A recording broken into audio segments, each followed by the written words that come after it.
Hello everyone. I'm doing this video because I had been looking at the funeral for George Floyd, and it was a really emotional and moving funeral. And I'm just going to be honest here because I noticed that there's a lot of outpouring. You see a lot of marchers. There's a lot of people who are trying to put out articles, and I just wanted to go back in time and show you what happened with if you those of you that don't realize what is now going on. And so let me be more candid with this.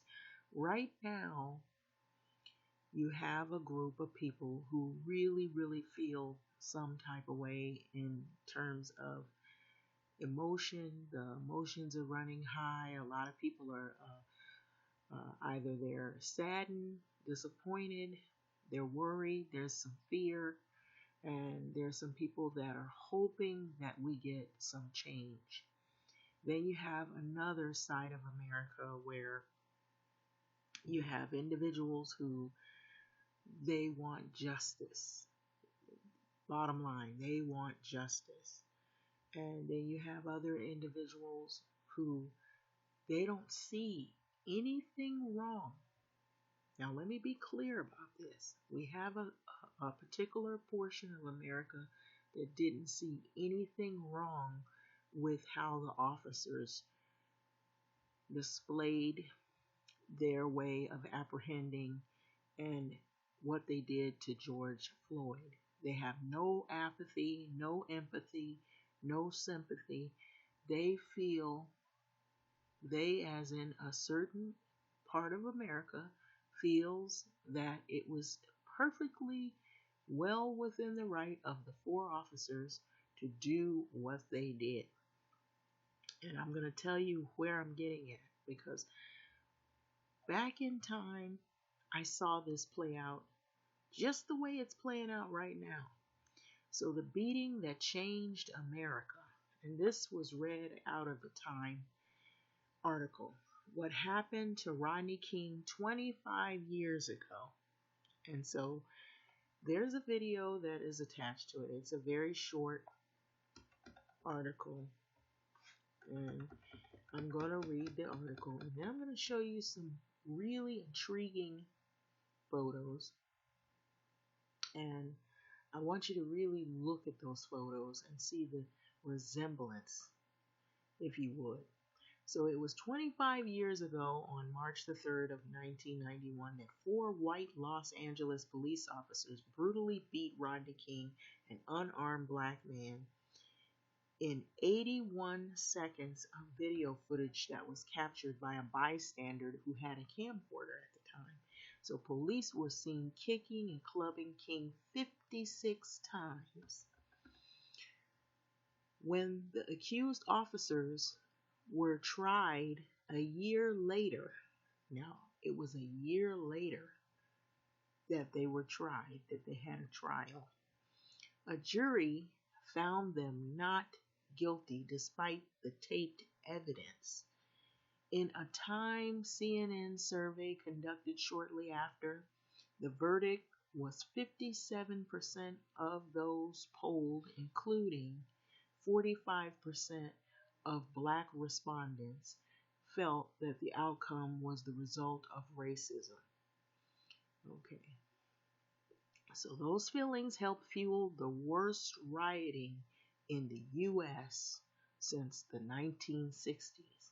A quarter of a century later, here's a look back at what became the landmark moment in the nation's ongoing debate about race, law enforcement, and equality.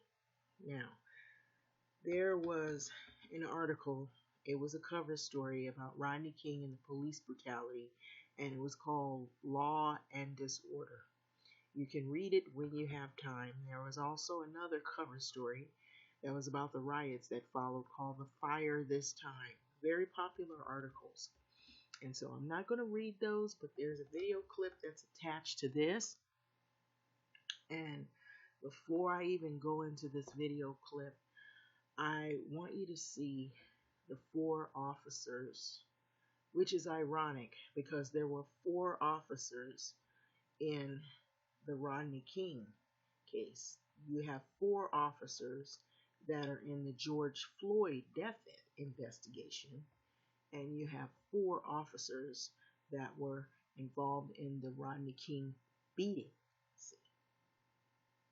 Seems very ironic, but it has a lot of similarities. And so these were the four officers that were involved in the Rodney King LA. It was in the LA Times, and it was the Rodney King beating and the riot that happened in LA '92. And so I want you to look at these pictures. Now I'm going to show you these pictures. Very, very, very similar. Just looking at it, how ironic this whole thing is. The only difference is we've gone from beatings to now full-on killings after all these years. And so here you have, these photos are very riveting and they stay in history. And this is what, before social media came out, before, all of these, social media, cell phones and all that, we didn't have that. We had these ads, these big, huge, full-on ads in papers that read all four in the King beating acquitted. The verdict is more important than anything. These officers, they were charged, but they have to be convicted. They have to go through a trial. They'll prolong it for a while. You see, in this one, it took a year before they actually went to trial for the beating of Rodney King. It took a year before they were held accountable to any degree. And they had to retry the officers. And you would, at your own time, you can look up what happened with that. And so we've been over this again and again and again. And so I'm going to play this video. It goes into, I guess, more of what happened that moment when this pivotal time in history occurred. And I'm seeing this playing out all over again. But this is a new generation, new time, a new year, but the same drama. And I want to make this clear that when you see these people that are showing up in record numbers out to these protests, you notice they're young people.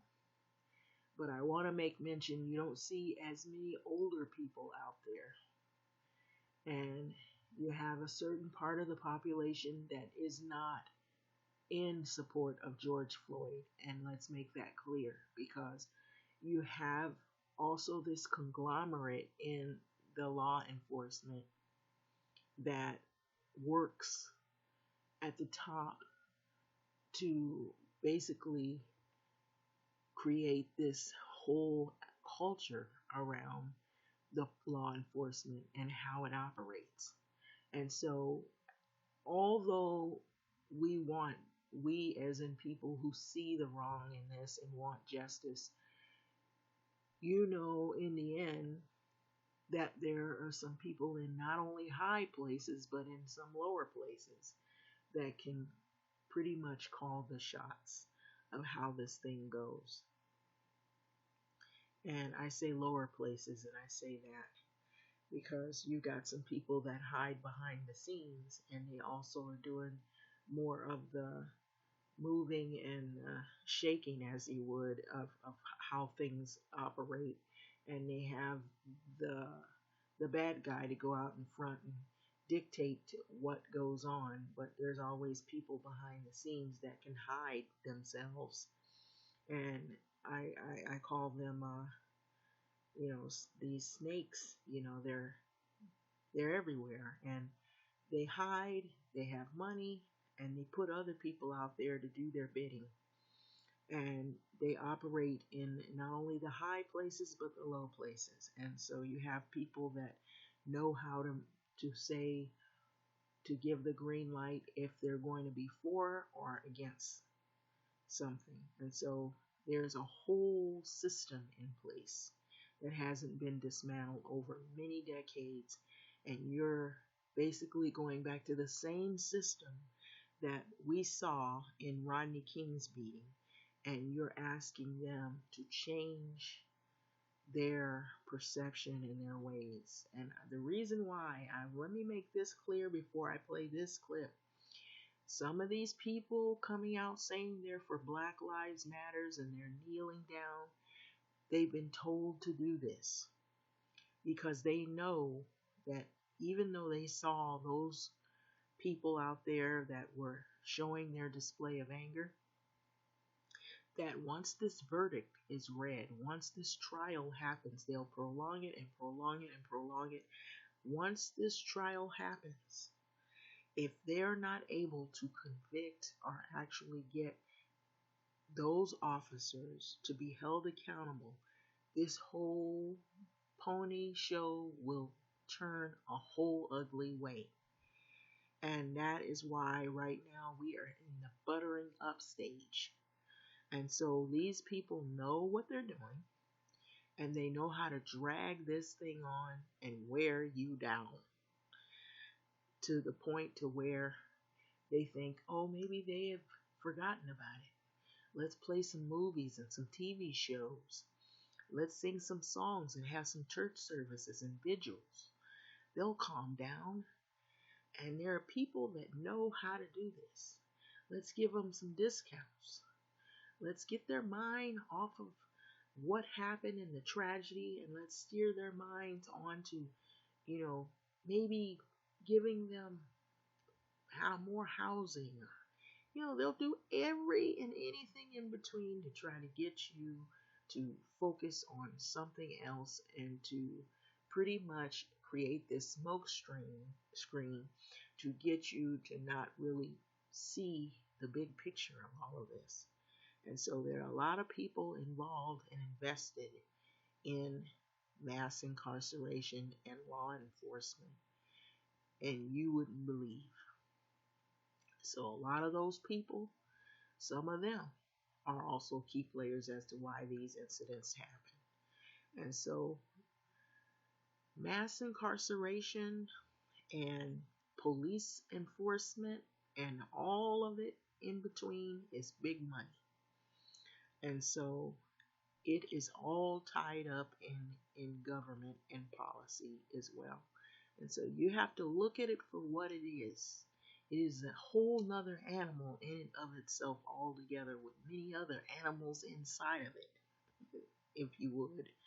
So I'm going to play this video and then I'm going to go into what we're dealing with right now, because we are actually at a tipping point again. We are in the stage where they're buttering us up, and they know how this has played out over before, and this is a powder keg waiting to explode, like a volcano waiting to erupt. And so you have all this outpouring, and so I say this: don't be fooled by everybody you see that says that they support Black Lives Matter, because there's a certain group that is faking and they're phony. And now that we're in the age of technology and social media, people are able to doctor up these videos and these photos to make them look like people are holding up signs when they really aren't, or they're in support of certain groups when they really aren't. So be aware that we also have outsiders that are also playing in this game of buttering up folks, or building you up only to let you down. And let you down hard they will. So anyway, I'm going to play this video and then I'm going to go on to the next what is an article actually about the four officers that we're looking at now. And trust me, this is going to be a high profile case, just like O.J. Simpson's case was, just like the Rodney King case was, just like any other cases that have to do, that are polarizing, that have to do with race and who did it and who should pay.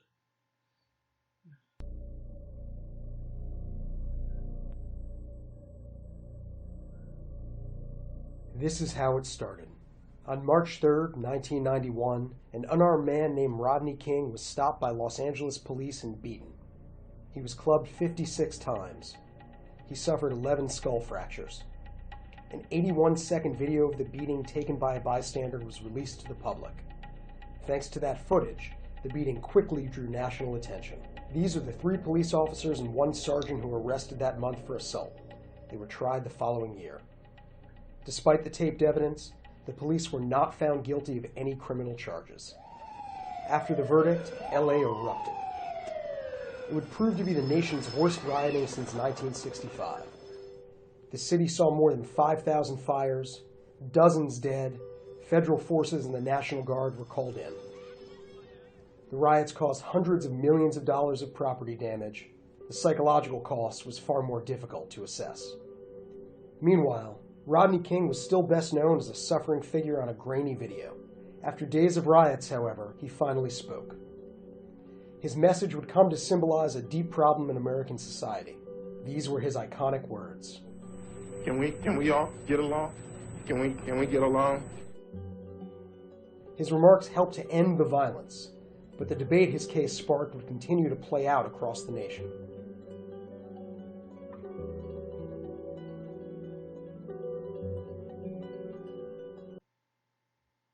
And so you see, this story doesn't end.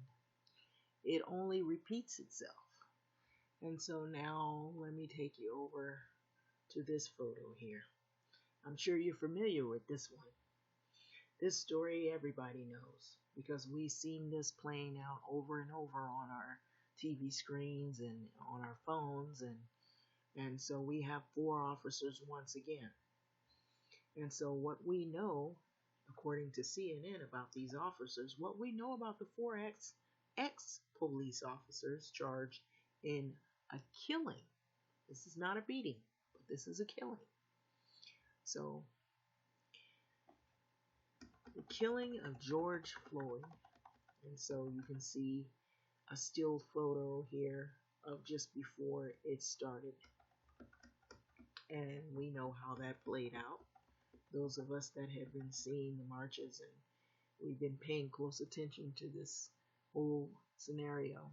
So one of the officers had been on the job for 4 days. Now pay close attention to this article because it describes all of these 4 officers and the different things that they were involved in and their part in this whole incident. So one of the 4 officers had been on the job just 4 days. So one was on his 3rd shift ever. And Derek Chauvin,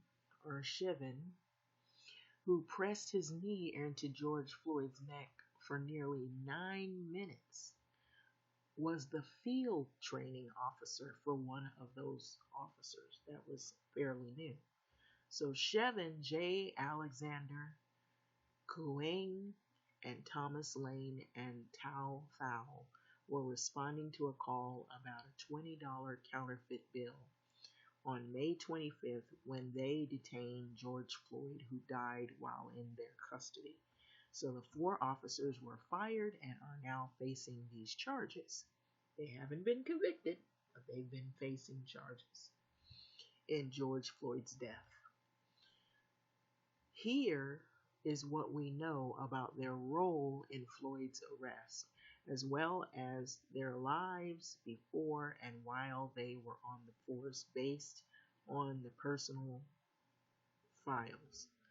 So Derek Chauvin And we know he's the main key player that we keep seeing over and again.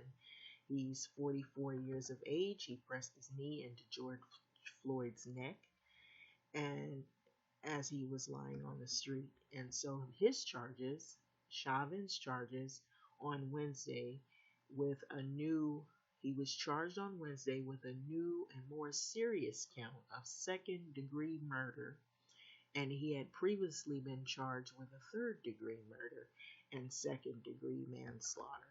So the second degree murder charge says that he had killed Floyd without intent.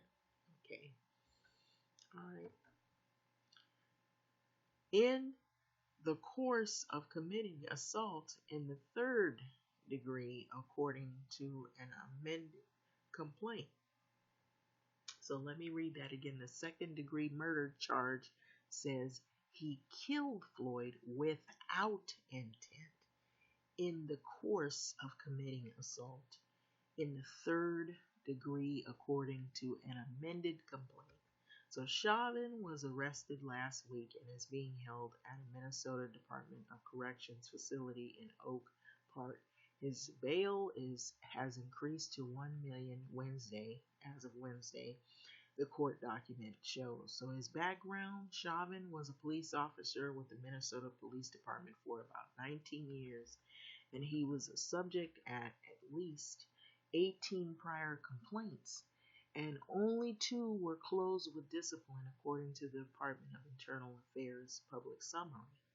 So the heavily redacted personnel files released by the police only detailed 2007 complaint from a woman alleging that Chauvin had pulled her from her car, searched her, and placed her in the back of a squad car for going 10 miles an hour over the speed limit. So the investigator found that Chauvin did not have to remove the complainant from her car, and that he could have interviewed her outside of her vehicle. So the report noted that there was no audio of the incident, and the dash cam in Chauvin's car, it was turned off. And so Chauvin admitted that he did not check to see if the dash cam in his cruiser at the start of his shift and left a microphone in his squad car during the traffic stop, the report says. So he received a letter of reprimand and a notice of suspension for the incident, the documents show. So his files also include recommendations that he be given Department's Medal of Valor for his actions in 2 incidents. So one involved shooting a man who pointed a shotgun at officers, and another involved shooting a man suspected of a violent domestic assault, according to the personnel file. So when Chauvin applied for a job with the police department, he said he served in the U.S. Army as a member of the military police and had worked as custom protection officer for security services company. And the files note that Chauvin worked at McDonald's and another restaurant in the mid-1990s. So Chauvin was initially hired as community officer or service officer January of 2001, and he served for about 8 months before he was promoted to police officer, and personnel files show this. So the next officer is J. Alexander Quang, and he's pictured here. And what his play in this whole thing is that J. Alexander Quinn, he was 26 or is 26 and helped restrain George Floyd along with Derek Chauvin and Thomas Lane. So he helped restrain. Okay, so listen to the different things that the acts that these officers were supposed to be involved in. So Quinn was charged Wednesday. His charges: aiding and abetting second degree murder and aiding and abetting second degree manslaughter. And so he was arrested Wednesday and is being held on a $1 million bail at the county jail, records show. So his background: Coang was hired as a police officer at the Minnesota Police Department in December. So he joined the department as a cadet February of 2019, so he's fairly new. So he had no prior complaints. Okay. When Floyd's death took place, it was Coaing's third shift as a police officer, said Thomas Plunkett, his attorney. Okay, his attorney. Chauvin was Coaing's training officer, according to Plunkett. So he earned a bachelor's degree in sociology at the University of Minnesota. His personnel file says, and in his job application, Coaing said that he worked as an asset protection detective for Macy's from about 2014, the year of 2014 to 2017, and a temporary job at Target. And he listed that he can speak, read, and write Russian. So the next officer is Thomas Lane. What he did, he's 37 years of age, and he helped restrain George Floyd, along with Derek Chauvin and J. Alexander Coaing. His charges: Lane was charged Wednesday with aiding and abetting second-degree murder and aiding and abetting second-degree manslaughter. Lane was arrested Wednesday and is being held on $1 million bail, county jail record shows. So his background in this, he joined the police department as a cadet in February of 2019, so he's also fairly new. And so he didn't have a history of complaints either.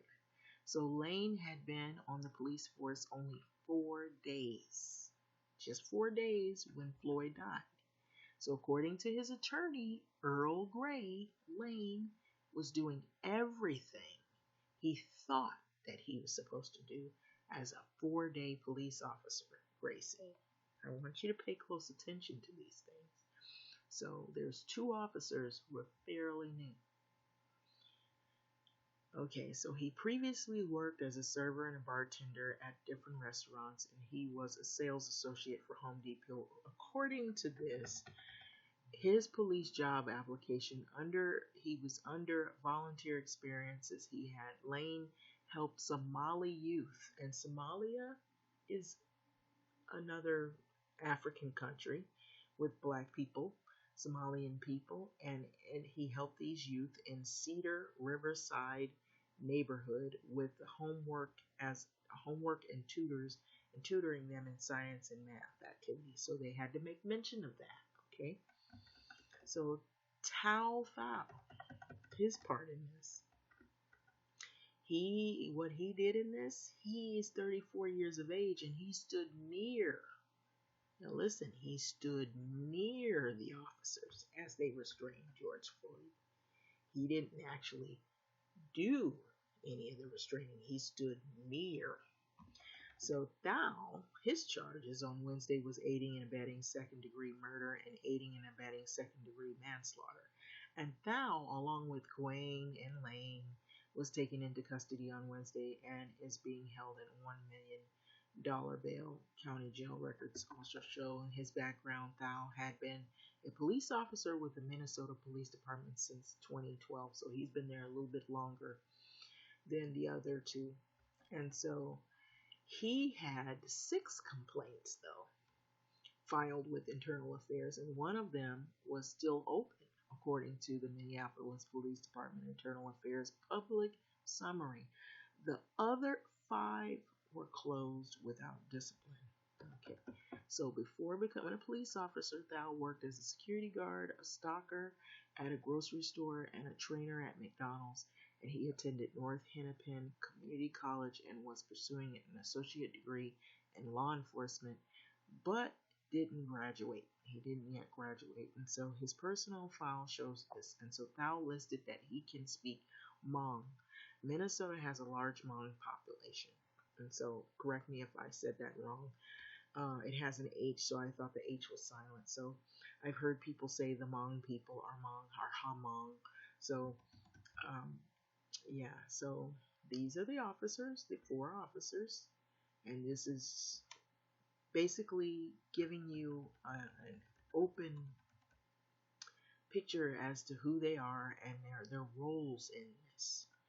And they had to make mention of who they were before, and if they had prior complaints, and what their role was when the incident occurred. So those things are going to be key factors in all of this. So here's all these articles that are floating around. There's probably millions of them out there. And you have the four officers. So make no mistake about this. This is going to be a high profile case because so many people are watching this. And so what I wanted to do was go back and show you the four officers in the Rodney King beating, and now go back to the four officers in the George Floyd death.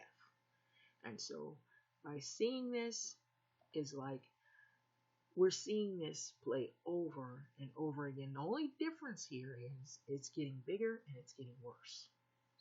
And I want to say I would hope for the best and I would hope for justice in all of this. But with what we're dealing with, this type of animal that is involved in law enforcement, we can even defund the police departments. But you still have those departments and you have a lot of all of those other entities involved with the police department that keep that engine running. And the police department is only one part of the conglomerate that goes on with law enforcement. And so in the end, the big question as to what's going to happen, what is the verdict going to be? This is where a lot of people are not looking at this. Think about it. You have some people that they're claiming they have black friends and that they're liberal. We've heard that before. So make no mistake about it, not everybody sees this as a bad thing. We have a certain percentage of the population that didn't see anything wrong with what happened. They're for the police officers. In fact, they want them to get off. We've seen this happen before and play out in history. And so, like here, you had these four officers, the same thing. They got away with it, or did they? And then you had, shortly thereafter, within hours, these were the articles that I was seeing. LA cops acquitted, fires, violence erupt. City of anger. And that is what I was seeing behind these officers not being held accountable for their role in beating Rodney King. And so the same thing applies to what we're seeing right now. I know it's a new day, a new generation, new people, and we want to see the right things occur. But we'll see in the end how this plays out. Only time shall tell. Will this officer and the other officers actually be held accountable? And that question still remains.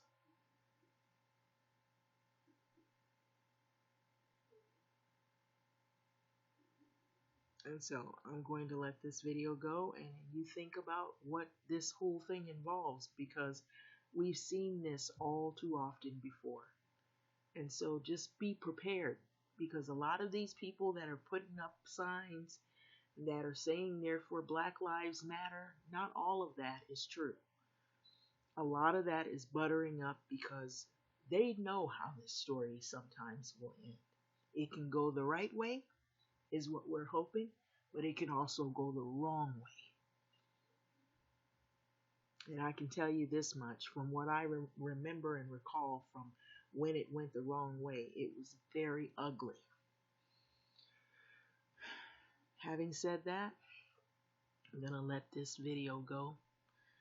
Like, comment, subscribe, and thank you for listening, and be safe out there. And don't be fooled by all of these songs and speeches, because sometimes some people who you think are in your corner are not. So you have to be vigilant and you have to keep your eyes and your ears open to what is going on, because yeah, it can get pretty ugly. Thanks for listening.